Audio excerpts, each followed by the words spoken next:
Hey everybody, welcome to another episode of Fright Friday right here on Night Owl Video. Today I am talking about Don't Look Now. This was a first time watch for me. It was a movie I've been wanting to see for a long time, but just never found a copy of it. And I finally did, so I watched it this past week and I'm here to review it. And so yeah, this will be fun. I hope you stick around to the end of the video. I'm going to be talking about the cast, production, critical response, my thoughts on the film, and a whole bunch more, so be sure to stick around. Thank you to everybody who has subscribed recently. I am now up to 285 subscribers, well on my way to 300, so I'll have to do a special video for 300. We'll see what happens. But anyway, this movie is an occult thriller from 1973. It was directed by a person named Nicholas Roeg, who also did The Man Who Fell to Earth, as well as The Witches, two other movies I've never seen, but I've heard of. This movie stars Julie Christie, who was in Demon Seed, as well as The Heartbreaker, Away from Her. If you've never seen that movie, it is about dementia. It's I found it a really difficult watch, but it's a very good movie, very sad. This also stars the incomparable Donald Sutherland, who was also in Invasion of the Body Snatchers, as well as Italian Job from 2003. He's been in tons of movies. This is, I think, one of his probably better known movies, along with Invasion. But this also stars Hilary Mason, who was in I Don't Want to Be Born, as well as Dolls. I did see Dolls when I was a kid, but I have not revisited that movie since. This also stars a person named Clelia Matania, and they were in a lot of movies that I've never heard of, but I think those two people are the two creepy sisters in this movie, which I'll get to in a minute with the synopsis. So just in case you're wondering, this movie's been out for 50 years, so it seems strange that I would just be getting to it now, but I didn't rent a lot of movies when I was younger. And if I did, I usually got the same ones, like Blue Velvet or Hellraiser or Child's Play. I'd always rent the same ones, and I was wouldn't stray too far from that. This one, I just didn't know about it when I was younger. I've heard more about it in, say, the last 10 or 15 years, because it's kind of, I think, been reappraised as a horror thriller kind of classic. So I was always kind of wanting to see it, but as you probably know from previous videos, I like to wait until I find the disc. I like the whole thing of getting the movie, putting it in the player, looking at the artwork. I just like the whole physical process of it. Not to say I don't stream movies, because I do from time to time, but I do like watching discs, and I did finally find this. I actually let a gasp when I saw this in Value Village, so very excited to finally get around to watching this. Very happy I did, because I really like this movie, and we're going to get to that in a minute. The synopsis for this film is: still grieving over the accidental death of their daughter Christine, played by Sharon Williams, John, played by Donald Sutherland, and Laura Baxter, played by Julie Christie, head to Venice, Italy, where John's been commissioned to restore a church. There, Laura meets two sisters, Hilary Mason and Clelia Matania, who claim to be in touch with the spirit of the Baxter's daughter, Christine. Laura takes them very seriously, but John scoffs until he himself catches a glimpse of what looks like Christine running through the streets of Venice. So this movie, it's kind of, sometimes people call it a horror movie, but I think it's more of like I said at the beginning, an occult thriller. It's more kind of a disturbing thriller, I guess. Psychological thriller, if you will. But it does definitely have some horror elements, and I can see when I was done watching it, I actually kind of went and looked at some articles about it. I was like, was the director inspired by giallo movies or things like that? Because I really got that vibe off of this. It says on the cover here, a psychic thriller. So maybe that's more of an apt description of it. But this film is renowned for its innovative editing style, reoccurring motifs. You see red throughout the film, and themes. And it also has a very controversial sex scene that was explicit by the standards of contemporary theater at that time, or cinema at that time, I should say. And So we'll talk about that in a minute. It largely employs flashbacks and flash forwards in keeping with the depiction of precognition, but some scenes are intercut or merged to alter the viewer's perception of what is really happening. So in that sex scene that I mentioned, it's kind of intercut with scenes of Julie Christie and Donald Sutherland. There's like a flash of them making love and then a flash of them getting ready to go out for dinner.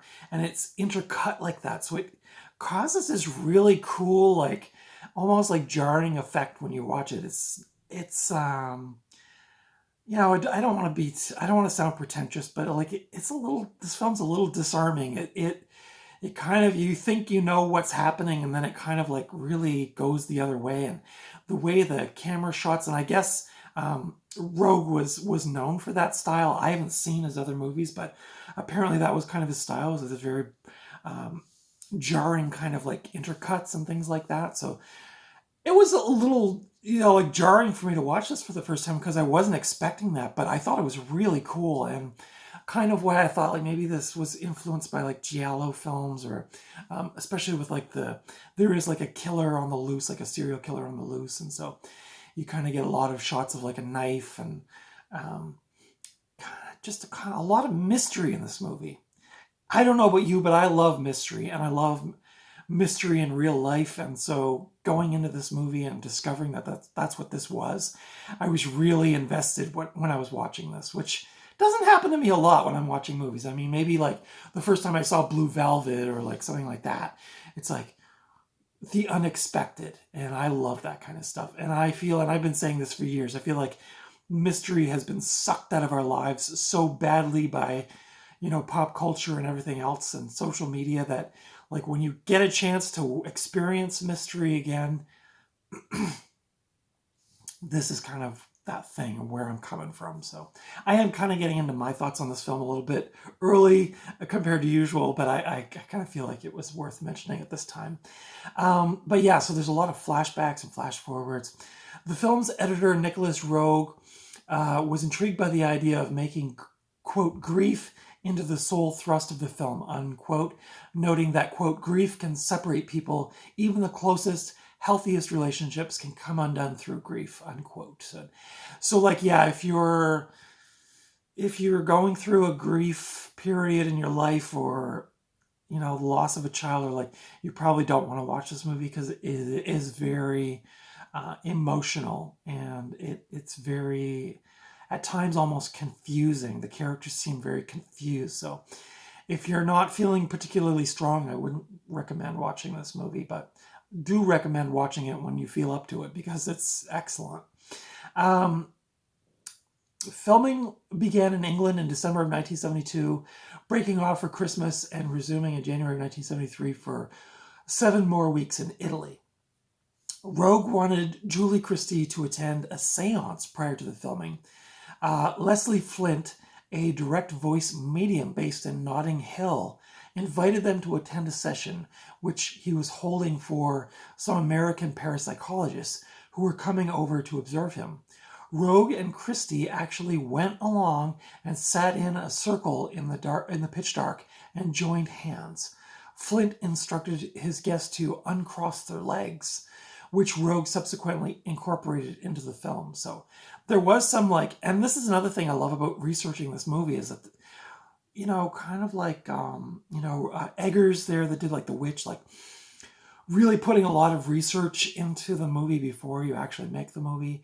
And I don't know how much of that happens anymore, but, back in these days, it was like there was real thoughtful research put into things before movies were explored. Like even say like something like The Exorcist, a certain thoughtfulness to these films. And I kind of feel like this review is a special case. This isn't just like, like next Friday I'm going to be reviewing Scream 6. And it's like, not to say that Scream 6 wasn't a good film, but it's like when you review these movies and you go back to this classic cinema, there's just so many layers to these movies, And like, say, Alien, for example.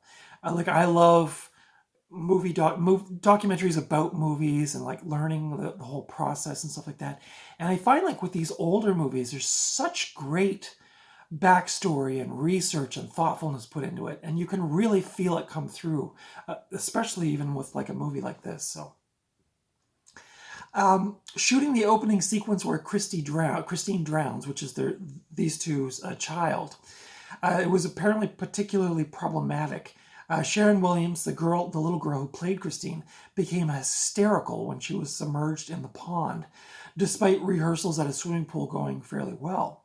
A farmer on the neighboring land volunteered his daughter, who was an accomplished swimmer, but who refused to be submerged when it came to the filming. In the end, the scene was filmed in a water tank using 3 other girls. So, some of you may have seen the opening sequence in this movie, which is like, I don't want to give too much away, but they do lose their child at the beginning to a drowning. And that scene is like right out of the gate. That's the opening of the movie. And the drowning is really, really, for me watching it, like even I was like getting a little verklempt. Like it's really, really upsetting and really emotional. And Donald Sutherland gets her out of he has this premonition that something bad is happening, and he goes and he gets her out of this lake or pond, and him just holding her in his arms and the noise he makes, like it is like unlike anything I've ever seen before. Like think about Gage's father in Pet Sematary when Gage gets hit by the truck, and that yell that he lets out, I don't know if many actors that can really like do that kind of a scream or that kind of yell. And Donald Sutherland, it is gut-wrenching here. Like Donald Sutherland really shows his chops here. And that scene is really upsetting. But anyway, apparently the little girl that was supposed to be in that scene, she was just not having anything about the being submerged in water. So I thought that was an interesting thing. But that is another thing, going back to what I was saying earlier about, don't watch this if you're feeling emotionally vulnerable. That opening scene, even if you're feeling pretty strong, which is, I was at the time, but wow, really, really intense. This movie is all around pretty intense. Filming the scene in which John almost falls to his death while restoring the mosaic in San Nicolo Church was also beset by problems and resulted in Donald Sutherland's life being put in danger. This is a scene kind of in the middle of the movie, and it's very, very intense. And you can clearly see that Donald Sutherland, he almost like died. He almost or got seriously injured in this scene because he was way up on some scaffolding, and the scaffolding, a piece of wood falls from the ceiling and hits him, and the scaffolding all turns to the side, and he's hanging by a rope, and it's very harrowing. So the scene entailed some of the scaffolding collapsing, leaving John dangling by a rope. But the stuntman apparently refused to perform the stunt because the insurance was not in order. Sutherland ended up doing it instead, and he was attached by something called a Kirby wire as a precaution in case he should fall. But yeah, he almost fell, and that scene is real. Like, I'm really like at the edge of my seat watching that scene. Like there's so much good stuff in this movie. I really like this movie. So happy I got around to finally watching it. Now, the sex scene was very controversial at the time. There was some that even claimed that there is a very infamous scene in here where the two main characters making love, and some claim that it wasn't simulated, like on the set. Now, there's no real, as far as I could tell doing my research, there's no hard evidence that it did or did not happen. It looks very real. Warren Beatty, who was Julie Christie's boyfriend at the time, even tried to intervene, saying that Roeg was exploiting her in this scene. When asked, Donald Sutherland claims that they were not actually having intercourse, but who really knows? I guess only the two of them will know, and maybe some people on the set that claim that. But it's pretty intense. It's pretty intense. There is a nice re-release of this film on Blu-ray, which came out in 2015 by Criterion, and that has a bunch of really cool looking extras. This is pretty bare bones. Yeah, this only has the trailer on it, but this is also an old DVD edition. So yeah, if you are interested, there is a Criterion edition. I'd love to be able to afford those kinds of things, but you know, at $50 and $60 a Blu-ray, just not going to happen. I got this for $3.99, so that's that's kind of where I'm at.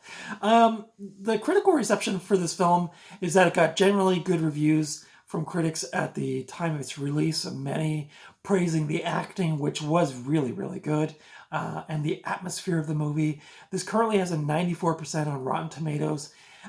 Since its release, it's been reevaluated, and it's now considered like a master class in horror and suspense, and, you know, among many critics and film lovers alike. Um, I did read something. One of the critics, you know, like the weird thing about this movie is that it's very slow. If you're looking for like your uh, high intensity action horror film, this is not it. This movie kind of weaves in through the city streets of Venice, and it's very slow at times, and it really is more about suspense and atmosphere, and it does that very, very well. But if you're looking for your high action horror movie, that this is not for you. Like I had just recently watched Tenebrae, and I've been watching a lot of the history of giallo and stuff, trying to kind of get more into that genre. And when I watched this, I thought, immediately when it was over, I thought, I wonder if the director was influenced by that genre. And I did find some articles that did kind of cement that for me. So you can agree or disagree. I don't know. But I mean, I'm not an expert in giallo, but I definitely got that vibe off this right away. It's slow, and the suspense is intense, the acting. So my thoughts on this film, I would easily give this a 4.75 out of 5. And that 0.25 would just be maybe the pacing. It was a little slow. I mean, one article I read actually did say, like, this is the most amazing, boring movie ever. Like, I gotta admit, when I was watching it, you know, I got like halfway through and I was thinking, like, okay, when is this movie gonna really like take off? And I had to kind of come to the realization, like, that's not what this movie's about. This movie's about atmosphere and tone and suspense and acting and mystery. And so once I kind of settled into that more, then I kind of got more, you know, enthralled by the whole thing, and I kind of got caught up in it. And then by the end, it's just like a complete thriller. And so I'm actually really excited to revisit this movie. I feel like this might be like a good double bill with like Stepford Wives or something like that, or even like Tenebrae. Like I just watched that for the first time recently. Kind of like that kind of a vibe, or like Coma, or like those kind of more like, how do I say it? How do I put that, phrase it? Kind of like methodical, creepy 70s cinema. Just, ooh.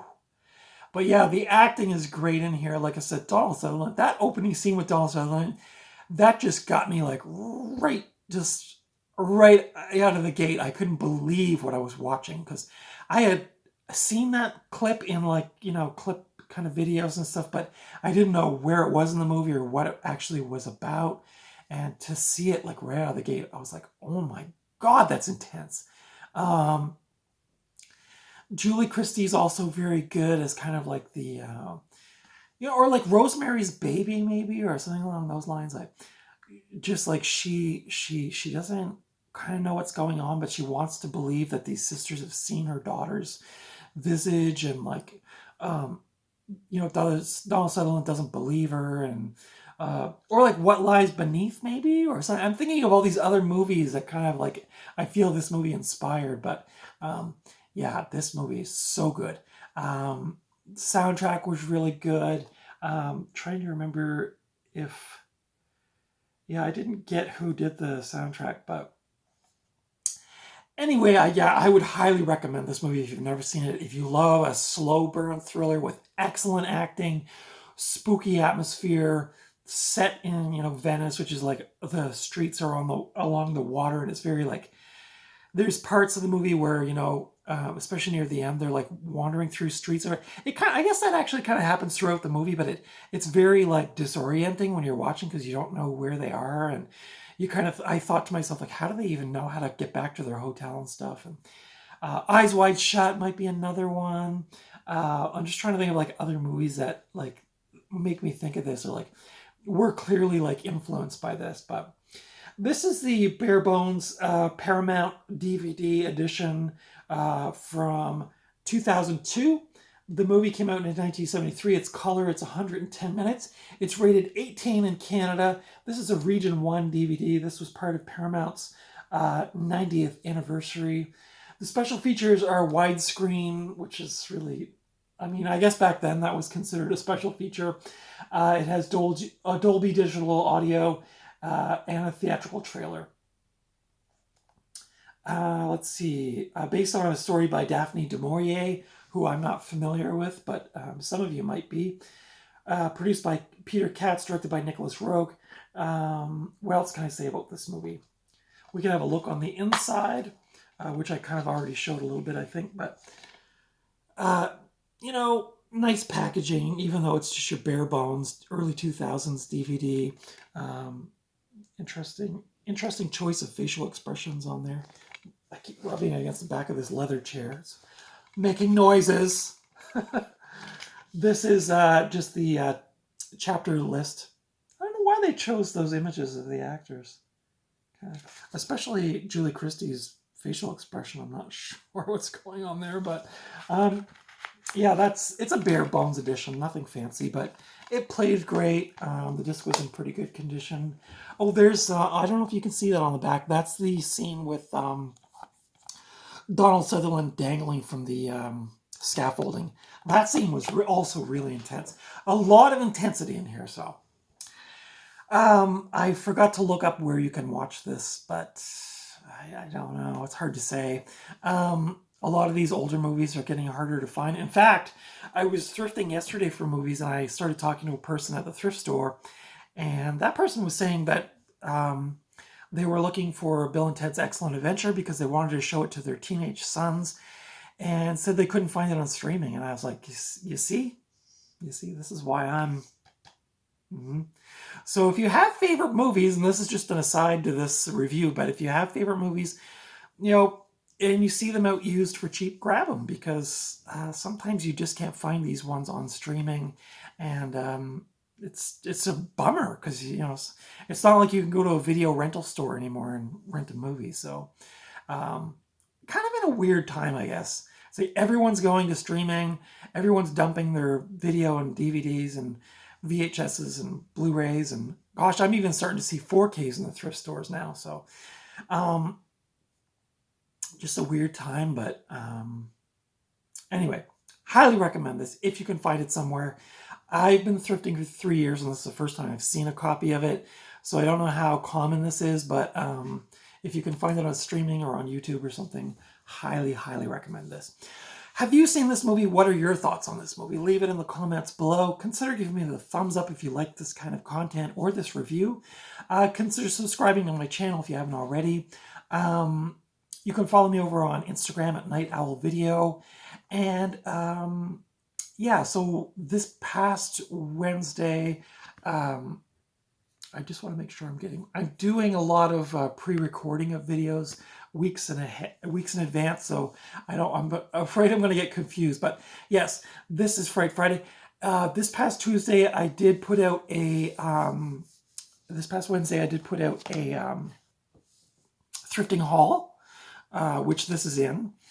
And then on Tuesday, I did a review of Dario Argento's Tenebrae. So be sure if you go back and check that out if you missed it. That was this past Tuesday. And yeah, thank you so much for watching. This review went a little longer than I had anticipated, but I really like this movie. I really wanted to talk about this movie and tell you about it and recommend it. So again, let me know if you've seen this movie, if you loved it, in the comments below. And until next time, I will see you at the thrift store or at the video store or just out and about somewhere. Hopefully not in the streets of Venice getting lost, but who knows. Until the next time, please take good care of yourselves. Tell your loved ones that you love them, and I will see you in the next video.